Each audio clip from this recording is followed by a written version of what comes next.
ब्रह्म से शिव बाबा पधारे, बोलते ध्वनियों।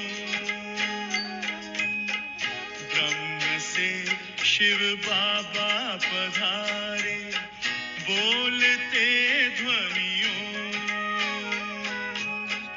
ब्रह्म मुख से मधुर वाणी, बोलते ध्वनियों। ब्रह्म से शिव बाबा पधारे, ओम ओम।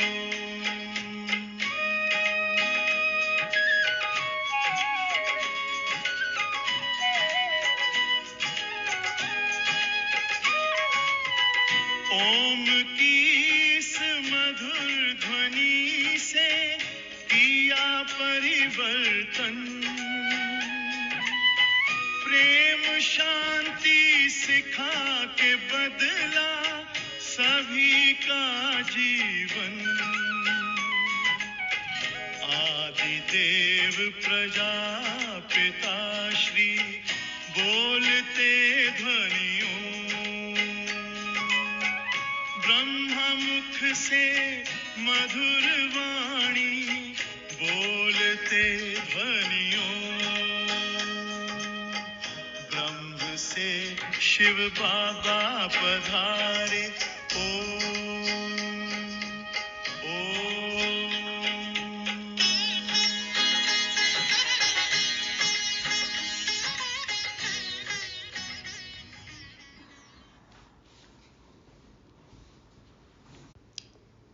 ओम शांति। सभी ब्राह्मणों, फरिश्ताओं, देवताओं को गॉडली मॉर्निंग। ब्रह्म से शिव बाबा पधारे हैं हम नयनहीनों को राह दिखाने, हमें ज्ञान का तीसरा नेत्र देकर बुद्धिवान बनाने, हमें पवित्र बनाने।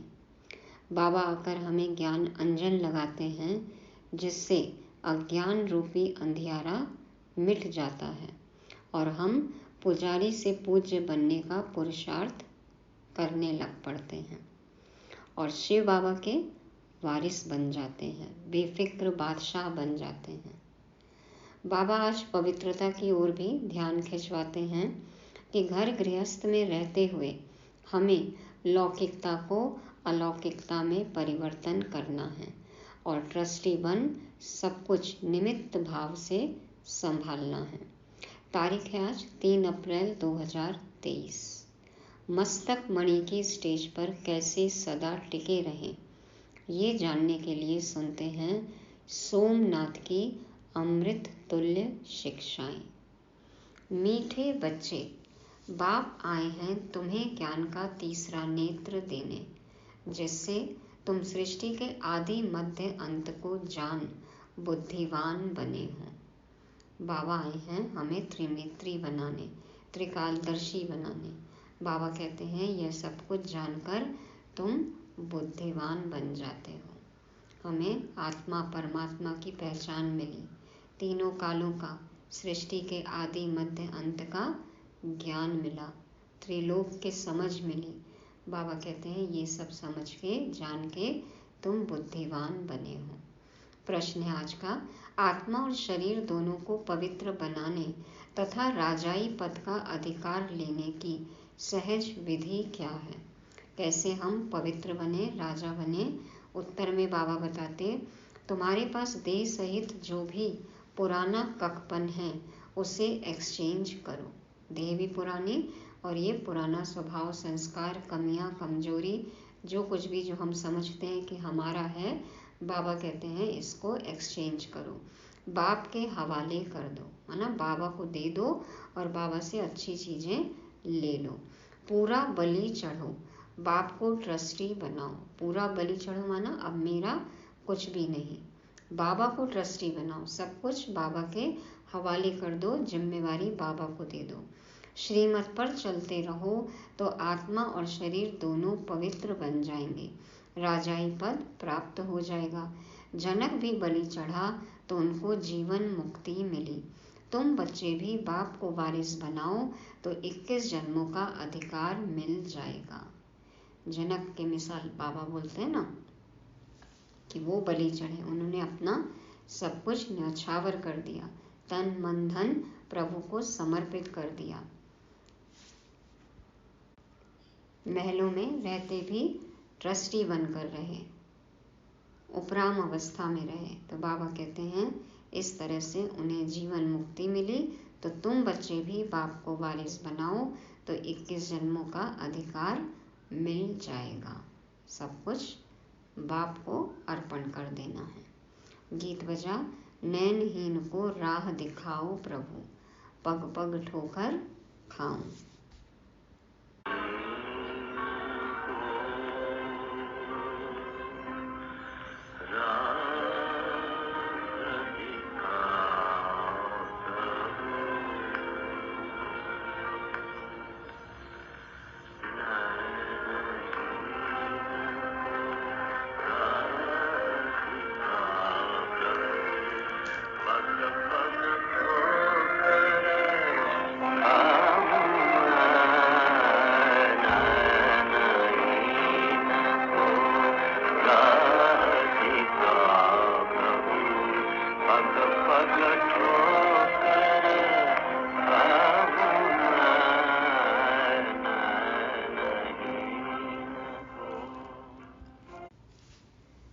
ओम शांति।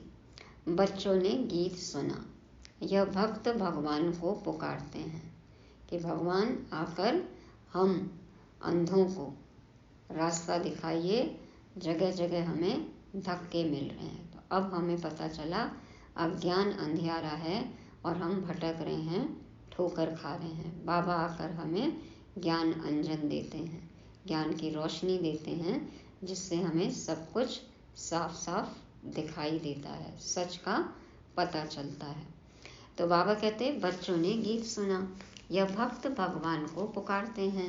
भगवान को पूरा न जानने के कारण मनुष्य कितना दुखी है, कितना माथा मारते रहते हैं भक्ति मार्ग में। सिर्फ इस जन्म की बात नहीं, जब से भक्ति मार्ग शुरू हुआ है तब से धक्के खाते रहते हैं। भारत में ही पूज्य देवी देवताओं का राज्य था, जिसको स्वर्ग सचखंड कहा जाता था। अब भारत झूठ खंड है। भारत की महिमा बड़ी जबरदस्त है, क्योंकि भारत परमपिता परमात्मा का बर्थ प्लेस है। उसका असल नाम शिव ही है। शिव जयंती मनाते हैं। रुद्र व सोमनाथ जयंती नहीं कहा जाता है। शिव जयंती व शिवरात्रि कहा जाता है। सदाशिव कहते हैं ना, तो शिव नाम है। अब सभी नैनहीन बुद्धिहीन हैं, क्योंकि सब में 5 विकार प्रवेश हैं।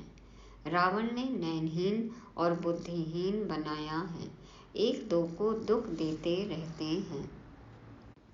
नैनहीन है ना, रास्ते का पता ही नहीं है, आंखें ही नहीं है, समझ ही नहीं है, ज्ञान ही नहीं है, तो भटक रहे हैं। और बुद्धिहीन, अक्ल ही नहीं है, समझ ही नहीं है, बुद्धि ही नहीं है, इसलिए एक दूसरे को दुख दे रहे हैं। भारत जब स्वर्ग था तो दुख का नाम नहीं था। स्वर्ग की स्थापना करने वाला है हेवनली गॉड फादर। अभी सब भक्तों का भगवान तो जरूर एक होना चाहिए ना। सभी नैनहीन हैं, अर्थात ज्ञान के चक्षु व डिवाइन इंसाइट नहीं है। ज्ञान के चक्षु, सत्य का पता नहीं है, समझ नहीं है, डिवाइन इंसाइट नहीं है। बाबा कहते हैं ना, दिव्य दृष्टि, तीसरा नेत्र, ये तो अभी है नहीं मनुष्यों के पास। भगवान उवाच, मैं तुमको राजयोग सिखाता हूँ। बाबा जब आते हैं राजयोग सिखाते हैं तो हम त्रिनेत्री बनते हैं। ज्ञान का हमें तीसरा नेत्र मिलता है, दिव्य दृष्टि मिलती है। श्रीमद् भगवद गीता है मुख्य। श्री अर्थात श्रेष्ठ मत से अब तुमको बुद्धिवान बनाया जाता है। दिव्य चक्षु अर्थात ज्ञान का तीसरा नेत्र देते हैं। वास्तव में ज्ञान का तीसरा नेत्र तुम ब्राह्मणों को मिलता है, जिससे तुम बाप को और बाप की रचना के आदि मध्य अंत को जान जाते हो। यह समझ, यह ज्ञान ही तो तीसरा नेत्र है ना। सब कुछ हमें अभी पता है। इस समय सर्वव्यापी है देह, अहंकार व 5 विकार, इसलिए सभी घोर अंधियारे में हैं। तुम बच्चों के पास रोशनी है। तुम्हारी आत्मा सारे वर्ल्ड की हिस्ट्री, ज्योग्राफी को जान गई है।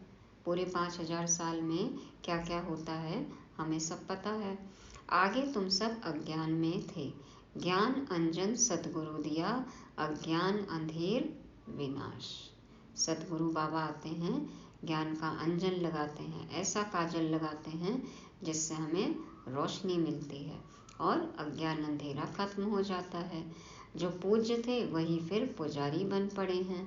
पूज्य हैं रोशनी में, पुजारी हैं अंधेरे में।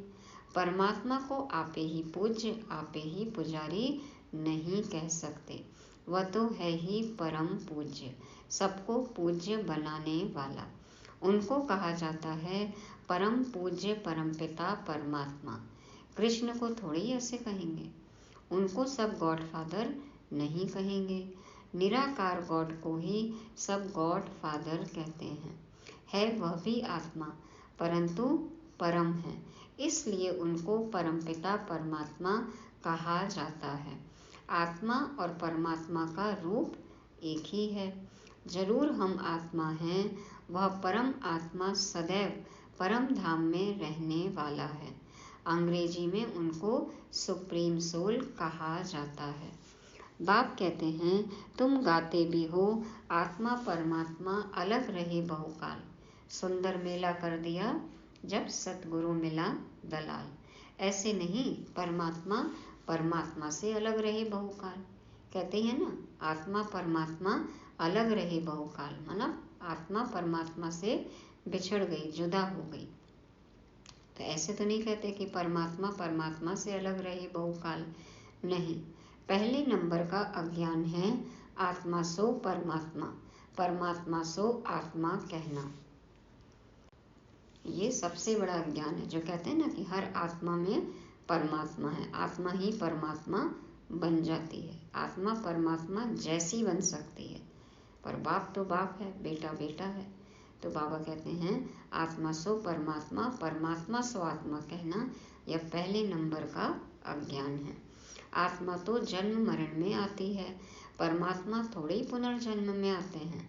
बाप बैठ समझाते हैं तुम भारतवासी स्वर्गवासी पूज्य थे, यह सारी ईश्वरीय फैमिली हो गई ना।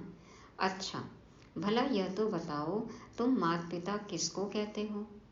यह कौन कहते हैं? आत्मा कहती है तुम माता पिता, हम बालक तेरे, तुम्हारी कृपा ते सुख घनेरे। हमको स्वर्ग में सुख मिले थे, तुम्हारी कृपा से ही हमको स्वर्ग के सुख घनेरे हमको स्वर्ग में मिले हुए थे। तुम माता पिता आकर स्वर्ग की स्थापना करते हो तो हम आपके बच्चे बनते हैं। बाप कहते हैं मैं संगम पर ही आकर राजयोग सिखलाता हूँ नई दुनिया के लिए। बाप आकर समझाते हैं तुम मुझे भूल गए हो, मेरी तो शिव जयंती भी भारत में मनाते हो ना, गाया भी जाता है शिवरात्रि। कौन सी रात्रि? यह ब्रह्मा की बेहद की रात है। संगम पर आकर रात से दिन अर्थात नरक से स्वर्ग बनाते हैं। बाबा कहते हैं कि तुम मुझे भूल गए हो, मेरी जयंती तो मनाते हो, शिवरात्रि कहते हो। तो ये कौन सी रात्रि है? ब्रह्मा की बेहद की रात है। संगम पर आकर रात से दिन अर्थात नरक से स्वर्ग बनाते हैं। शिवरात्रि के अर्थ का भी कोई को पता नहीं है। भगवान है निराकार। मनुष्यों के तो जन्म बाई जन्म शरीर के नाम बदलते हैं। परमात्मा कहते हैं मेरा शारीरिक नाम ही नहीं है, मेरा नाम शिव ही है। मैं सिर्फ बूढ़े वानप्रस्थ तन का आधार लेता हूँ। यह पूज्य था, अब पुजारी बना है। शिव बाबा आकर स्वर्ग रचते हैं, हम उनके बच्चे हैं, तो जरूर हम स्वर्ग के मालिक होने चाहिए ना। वह शिव बाबा है ऊंचे ते ऊंचा। ब्रह्मा विष्णु शंकर का पार्ट अपना अपना है। हर एक एक्टर का पार्ट अपना है। हर एक आत्मा में अपना सुख का पार्ट नोंधा हुआ है। बाप कल्प कल्प आकर भारतवासियों को स्वर्गवासी बनाते हैं, उसको भूल गए हैं। कहते हैं फलाना स्वर्गवासी हुआ। अरे अब तो नर्क है तो पुनर्जन्म जरूर नर्क में ही लेंगे ना। तो फिर तुम उनको नर्क का भोजन क्यों खिलाते हो? स्वर्ग में तो अथाह वैभव है। फिर उनकी आत्मा को मंगाकर नर्क का भोजन क्यों खिलाते हो? माना फिर उनको क्यों बुलाते हो, क्यों उनका आह्वान करते हो? यदि स्वर्ग में चले गए तो नर्क में क्यों बुलाना है? पतित ब्राह्मण को खिलाते हो, प्याज आदि खिलाते हो, वहाँ थोड़ी यह होता है। स्वर्ग में तो इतना अच्छा आहार है, सात्विक है, सतो प्रधान है, फिर नर्क में बुलाकर प्याज आदि ऐसा तामसिक भोजन क्यों कराते हो? तो देखो भारत की क्या हालत हो गई है। भगवान उवाच, अब मैं तुमको ज्ञान का तीसरा नेत्र देता हूँ। तुम फिर से राजाओं का राजा बनेंगे। देवी देवताएं 84 जन्म भोग पूज्य से पुजारी बन गए हैं। तुम जानते हो हम शिव बाबा के वारिस बने थे। शिव बाबा ने स्वर्गवासी बनाया था, तब उनको सब याद करते हैं। क्यों याद करते हैं भगवान को? कुछ तो किया ना उन्होंने, इसीलिए। लेकिन क्या किया, कब किया, कैसे किया, ये याद ही नहीं है। तो उनको सब याद करते हैं। क्या कहते हैं? ओ गॉडफादर रहम करो। साधु भी साधना करते हैं क्योंकि यहाँ दुख है तो निर्वाण धाम जाना चाहते हैं। आत्मा परमात्मा में लीन तो होती नहीं, यह समझना भूल है। वो कहते हैं कि ब्रह्म में लीन हो जाएंगे, ब्रह्म ही परमात्मा है। तो बाबा कहते हैं ये समझना भूल है। अब तुम कहते हो हम आत्मा परम धाम में रहने वाली हैं। हम आत्मा सो देवी देवता कुल में आएंगी, फिर 84 जन्म भोगेंगी।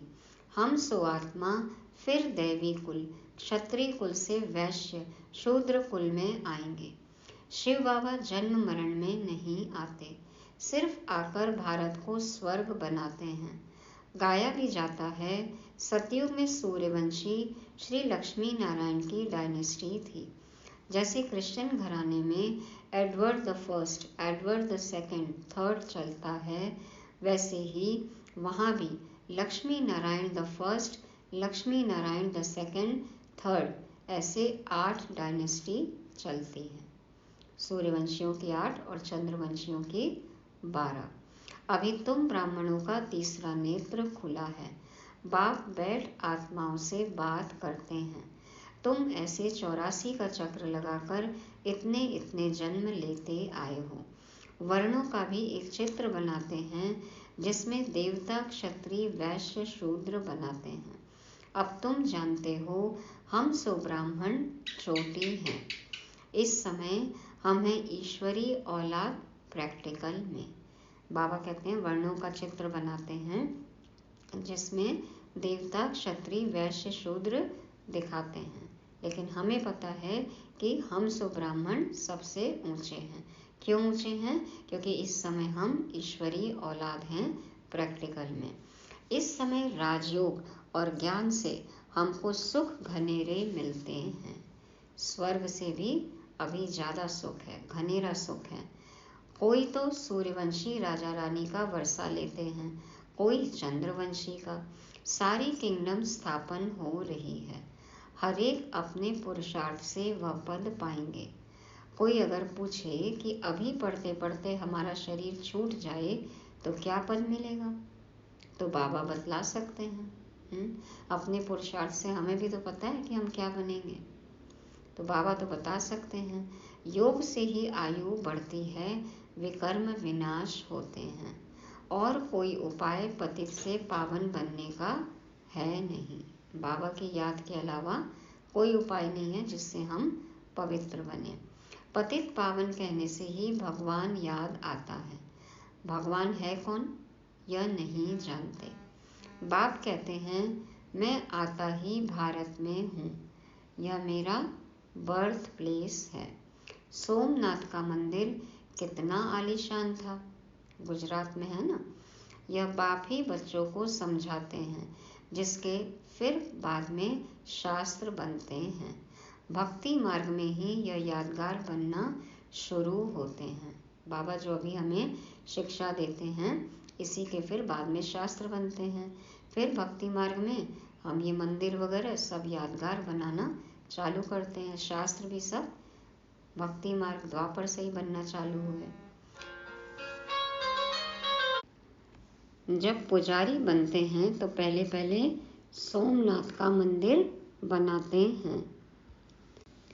द्वापर में सबसे पहला मंदिर बना सोमनाथ का मंदिर, राजा विक्रमादित्य ने बनवाया। तो ये ब्रह्मा बाबा की ही आत्मा। तो बाबा कहते हैं सबसे पहले सोमनाथ का मंदिर बनाते हैं। देखो हीरे का शिवलिंग था उसमें। भारत तो सतयुग त्रेता में बहुत साहूकार था, मंदिरों में अथाह धन था। इसी मंदिर को लूटने महमूद गजनबी 17 बार आया, ऊंट भर भर कर ले गया। सोचो एक मंदिर को लूटने 17 बार आना पड़ा, तो उससे पहले सतयुग त्रेता में कितना ऐश्वर्य वैभव होगा, जब ये द्वापर में था इतना। तो बाबा कहते हैं मंदिरों में अथाह धन था, भारत हीरे तुल्य था, अब तो कंगाल कौड़ी तुल्य है। अब उसकी तुलना में तो कुछ भी नहीं है ना। फिर बाप आकर भारत को हीरे तुल्य बनाते हैं। सारा झाड़ जर्जरीभूत अवस्था को पाया हुआ है। बाप कहते हैं अपनी शक्ल तो देखो, लक्ष्मी नारायण को वरने लायक हो। हम कहते हैं हमें स्वर्ग में ऊंच पद पाना है। बाबा कहते हैं अपनी शक्ल देखो। मुरली दर्पण है ना, ज्ञान दर्पण में देखें कि हम कितने धारणा मूर्त बने हैं। नारद की कहानी है ना, तो अपनी शक्ल देखी तो बंदर मिसल दिखाई दी। माना हमारे स्वभाव संस्कार पतित हैं, आसुरी हैं, बंदर जैसे हैं, मंदिर लायक नहीं हैं। पतित आत्मा पवित्र लक्ष्मी अथवा नारायण को कैसे वर सकेगी। विकार में गए तो फिर पासपोर्ट कैंसल हो जाता है, स्वर्ग में जाने का पासपोर्ट कैंसल। अपने आप को देखा जाता है कि हम ऐसा पुरुषार्थ करते हैं जो बाबा मम्मा के गद्दी नशीन बन सकें। यह है ही पतित दुनिया। पवित्रता है मुख्य, पवित्रता फाउंडेशन है, मुख्य है। अब तो no health, no wealth, no happiness. देखो तन मन सब रोगी है, और बाबा कहते हैं कौड़ी मिसल बन गए, कंगाल हो गए। और नो हैप्पीनेस, खुशी तो कहीं है ही नहीं, सब आर्टिफिशियल है ना, सब अल्पकाल की है, विनाशी है। तो यह रुलने के पानी मिसल राज्य है, मृग तृष्णा है, जहाँ पर सच्चाई नहीं है, धोखा है, मिराज है। तो बाबा कहते इस पर भी दुर्योधन की कहानी शास्त्रों में है। दिखाते हैं ना कि जहाँ जमीन थी उसको लगा जल है, और जहाँ जल है तो उसने सोचा थल है, माना जमीन है। तो ये धोखा हुआ। तो जो सुख अभी भास रहा है असली में वो दुख है। तो बाबा कहते हैं कि इसमें भी दुर्योधन की कहानी शास्त्रों में है। दुर्योधन विकारी को कहा जाता है। दुर्योधन जो धन का दुरुपयोग करता है, तो विकारी है ना। देखो विकार के लिए कितना धन चाहिए। द्रौपदी कहती है हमारी लाज रखो, हम सब आत्माएं द्रौपदियाँ हैं। यह द्रौपदियाँ हैं ना, बाप कितना अच्छी रीति समझाते हैं। जितना बुद्धि योग पूरा लगा हुआ होगा तो धारणा भी होगी। नॉलेज ब्रह्मचर्य में ही पढ़ी जाती है। देखो पहले ब्रह्मचर्य, फिर गृहस्थ, फिर वानप्रस्थ और फिर संन्यास आश्रम, इस तरह से पहले समाज में व्यवस्था थी। तो जब पढ़ने जाते थे गुरुकुल में तो संपूर्ण ब्रह्मचर्य का पालन करते। तो बाबा कहते हैं नॉलेज ब्रह्मचर्य में ही पढ़ी जाती है। बाप कहते हैं गृहस्थ व्यवहार में रहते कमल फूल समान रहना है। पहले गृहस्थ आश्रम कहा जाता था जहाँ पवित्रता थी। तो कमल फूल समान उपराम रहना है, माना विकारों में नहीं जाना है। कीचड़ और पानी में रहते भी कमल खिला रहता है। तो व्यक्ति परिस्थिति कैसे भी हो, हमें न्यारे प्यारे रहना है, दोनों तरफ निभाना है। मरना भी जरूर है, गृहस्थी का ध्यान भी रखना है, अपनी रचना की पालना भी करनी है, लेकिन फिर बाबा के साथ भी रहना है। जीते जी पुरानी दुनिया से मरना है। मरने समय मनुष्यों को मंत्र देते हैं, कहते हैं ना भगवान का नाम लो। बाप कहते हैं तुम सब मरने वाले हो, मरजीवा जन्म है हमारा। मैं कालों का काल सबको वापस ले जाने वाला हूँ। तो खुशी होनी चाहिए ना। बाबा को हमने बुलाया, भगवान को, अब आ गए हैं लेने। बुला के गलती की क्या सबने? बाबा कहते हैं अब तो जाने वाले हो, तो खुशी होनी चाहिए। फिर जो अच्छी रीति पढ़ेंगे वह स्वर्ग के मालिक बनेंगे, नहीं पढ़ेंगे तो प्रजापद पाएंगे। यहाँ तुम आए हो राज्य पद पाने। यह पढ़ाई है, इसमें अंधश्रद्धा की बात नहीं। यह पढ़ाई है राजाई के लिए। जैसे उस पढ़ाई की एम ऑब्जेक्ट है। बैरिस्टर बनेगा तो योग जरूर पढ़ाने वाले टीचर से रखना पड़े। यहाँ तुमको भगवान पढ़ाते हैं तो उनसे योग लगाना है। स्टूडेंट तो देखो टीचर से जुड़ा रहेगा ना, तो भगवान हमें पढ़ाते हैं तो हमें भगवान से निरंतर जुड़े रहना है, योग लगाना है। बाप कहते हैं मैं परम धाम बहुत दूर दूर से आता हूँ।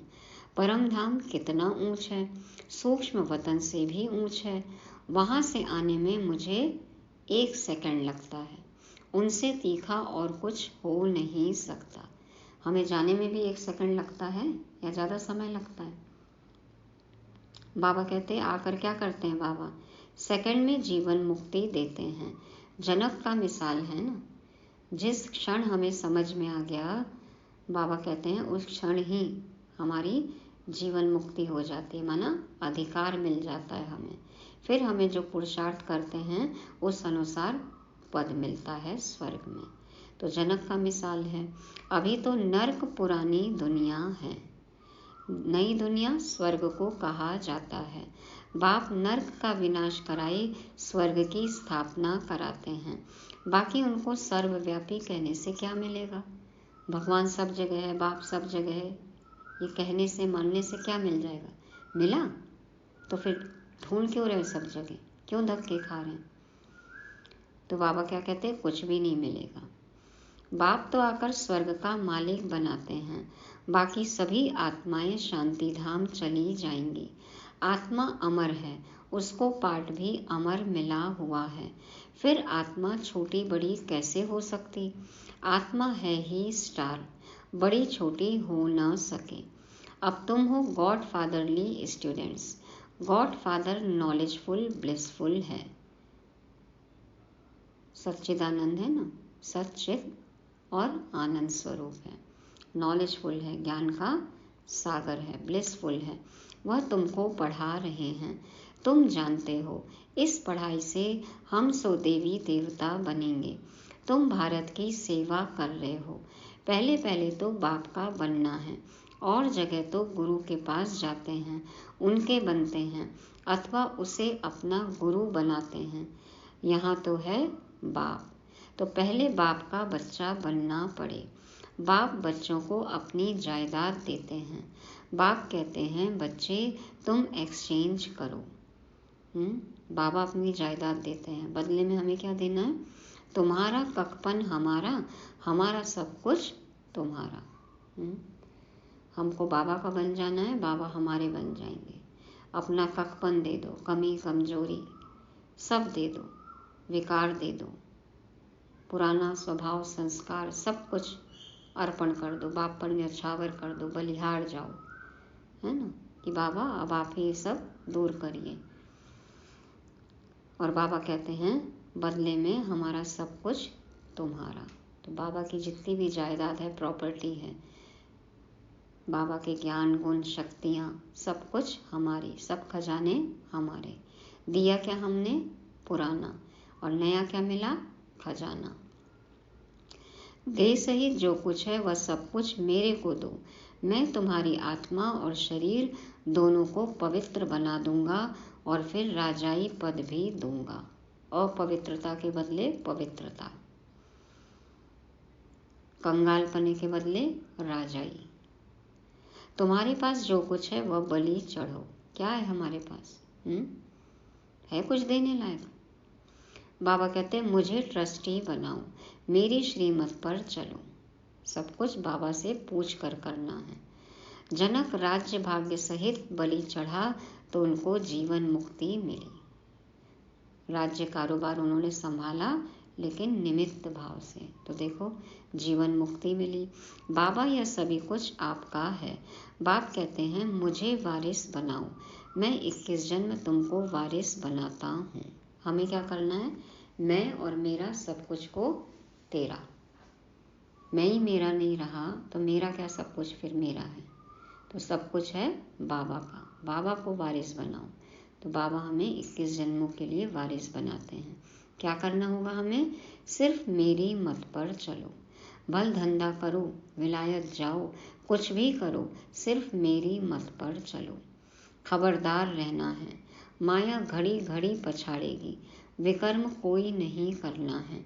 कदम कदम श्रीमत पर चलना है तो तुम श्रेष्ठ बनेंगे।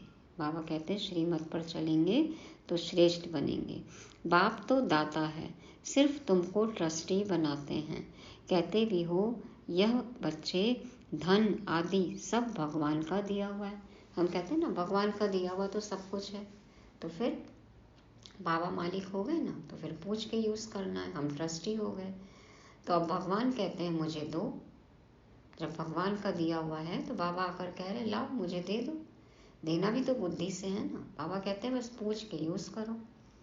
मैं एक्सचेंज करता हूँ, मैं प्रतिज्ञा करता हूँ। देखो भगवान प्रतिज्ञा कर रहे हैं, श्रीमत पर चलने से तुमको ऐसा श्रेष्ठ बनाऊंगा। यदि तुम मेरे कहने पर चले तो मैं तुम्हें श्रेष्ठ बनाऊंगा। मैं प्रतिज्ञा करता हूँ कि तुमको राजाई पद दूंगा। यह है राजयोग। यह लक्ष्मी नारायण भी इस राजयोग से ऐसे बने हैं। बिरला जिसने लक्ष्मी नारायण का मंदिर बनाया है वह खुद नहीं जानते कि यह लक्ष्मी नारायण इतने धनवान कैसे बने। देखो सब जगह बिरला मंदिर कहा जाता है, लेकिन जिनकी मूर्तियां लगाई उन्होंने पता नहीं कि कैसे बने ये ऐसे। अब बाप समझाते हैं यहाँ के गरीब वहाँ साहूकार बनेंगे और साहूकारों का सब मिट्टी में मिल जाएगा। गरीब तो अपना बाबा को देकर सब कुछ सफल कर लेते हैं, और साहूकार जो अभी ऐश कर रहे हैं, जिनके लिए अभी स्वर्ग है, जिन्होंने बाबा को नहीं पहचाना है, बाबा कहते हैं उनका सब कुछ मिट्टी में मिल जाएगा। अच्छा, मीठे मीठे सिके लदे बच्चों प्रति माता पिता बाप दादा का याद प्यार और गुड मॉर्निंग। रूहानी बाप की रूहानी बच्चों को नमस्ते। हम रूहानी बच्चों की रूहानी बाप दादा को याद प्यार गुड मॉर्निंग और नमस्ते। शुक्रिया बाबा, शुक्रिया। धारणा के लिए मुख्य सार। पहला पॉइंट, माता पिता के गद्दी नशीन बनने के लिए पवित्रता की धारणा करनी है। दोनों तरफ निभाते हुए पढ़ाई पर पूरा ध्यान देना है। दूसरा, कोई भी विकर्म नहीं करना है। बहुत खबरदार हो, श्रीमत पर चलते रहना है। ट्रस्टी जरूर बनना है। वरदान, अपने मस्तक बीच सदा बाप की स्मृति इमर्ज रखने वाले मस्तक मणि भव। अपने मस्तक बीच सदा बाप की स्मृति इमर्ज रखने वाले मस्तक मणि भव। बाप दादा समझाते हैं मस्तक मणि अर्थात जिसके मस्तक में सदा बाप की याद रहे, इसी को ही ऊंची स्टेज कहा जाता है। बाबा याद है, ये सबसे ऊंची स्टेज है। अपने को सदा ऐसी ऊंची स्टेज पर स्थित रहने वाली श्रेष्ठ आत्मा समझ आगे बढ़ते चलो। आत्मा समझ परमात्मा बाप को सदा याद करो, आगे बढ़ते चलो। जो इस ऊंची स्टेज पर रहते हैं वह नीचे की अनेक प्रकार की बातों को सहज पार कर लेते हैं। अब ऊंचाई पर हैं तो नीचे क्या हो रहा है उससे कोई प्रभावित ही नहीं होंगे, पार हो जाएंगी समस्याएं। समस्याएं नीचे रह जाती हैं और स्वयं ऊपर हो जाते। मस्तक मणि का स्थान ही ऊंचा मस्तक है, इसलिए नीचे नहीं आना, सदा ऊपर रहो। सदा ऊपर रहो और उपराम रहो, ऊपर वाले राम के साथ रहो। बाबा कहते हैं नीचे आने ही नहीं, धूल मिट्टी में पैर रखने ही नहीं, मस्तक पर सदा विराजमान रहना है। मस्तक मणि है हम, मस्तक मणि बन पारस मणि परमात्मा को याद करना है। स्लोगन है, बेफिक्र बादशाह की स्थिति का अनुभव करना है तो मेरे को तेरे में परिवर्तन कर दो। मेरा मेरा कहते हैं तो कितनी चिंताएं हो जाती है ना। मेरा कुछ है ही नहीं, तेरा है, तो जिम्मेवारी किसकी हो गई? बाबा की। तो बाबा कहते हैं बेफिक्र बादशाह की स्थिति का अनुभव करना है तो मेरे को तेरे में परिवर्तन कर दो। बाबा कहते हैं ना, सिर्फ माँ को त में तो बदलना है, और क्या करना है। तो ये तो बहुत सहज है, सहज है। मोहब्बत है बाबा से तो सब कुछ सहज है। मुरली रिवाइज करने के लिए आज के शब्द हैं, पहला त्रिनेत्री, माना ज्ञान का तीसरा नेत्र मिलता है। हम खुद को, खुदा को और सृष्टि के आदि मध्य अंत सबको जान जाते हैं। दूसरा है ककपन का एक्सचेंज। बाबा कहते हैं अपना पुराना सब कुछ दे दो और मुझसे खजाने ले लो, भविष्य की राजाई ले लो 21 जन्मों की। तीसरा है वारिस, तो सब कुछ बाबा पर न्यौछावर कर देना है। चौथा है मस्तक मणि, सदा अपने मस्तक पर विराजमान रहना है, आत्मिक स्थिति में रहना है। और पांचवा है बेफिक्र बादशाह, मेरे को तेरे में परिवर्तन करके ही हम बेफिक्र रह सकते हैं। ओम शांति।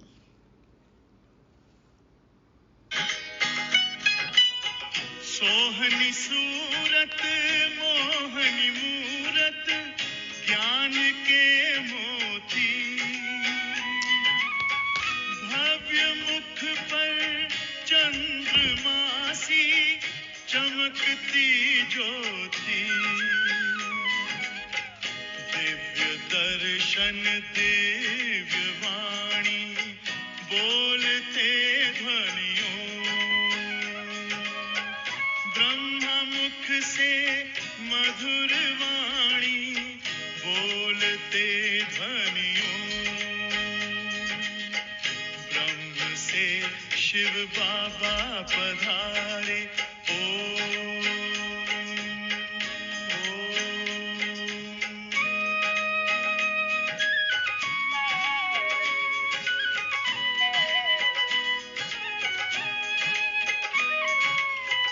विश्व में थी पाप की जब घटा छाई, तब विभूति आप जैसी धरती पे आई, एक तार में बंध के सारे बोलते ध्वनियों, ब्रह्मा मुख से मधुर वाणी बोलते ध्वनियों, ब्रह्म से शिव बाबा पधारे बोलते ध्वनियों, ब्रह्मा मुख से मधुर वाणी बोलते ध्वनियों, ब्रह्म से शिव बाबा पधारे